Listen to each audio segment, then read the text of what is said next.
大乡亲啊，继续来到南投的德山当地信仰中心帝君庙，为着要来协助受到疫情影响的信徒，是准备着180万的现金，要来做纾困金。只要小连续拨出着3个圣杯，就会当领6000块。吸引着真侪人到场来挑战，想要来救这个生命的纾困金。现场的状况，请记者李盈轩讲予咱知。盈轩，请讲。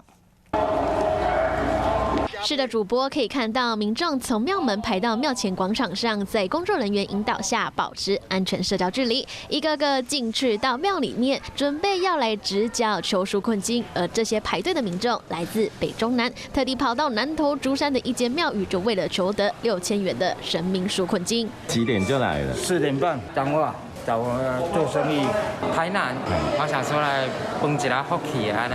有的民众从台中彰化前来，甚至有远从台南来的民众，凌晨4点就出发到南投排队。庙方说，为了体恤疫情下生活受到影响的信徒，准备180万元的纾困金，只要连续掷出3个圣杯，一个人就可以领6000元。我们来听听看庙方的说法。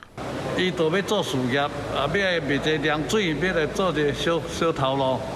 求一个钱来做钱母，会当帮忙伊事业成功。光是一上午就有40-50位的信徒来排队求金，庙方更说有借到纾困金的信徒有困难可以不用还借金，等到未来有能力再还钱，帮助更多的人。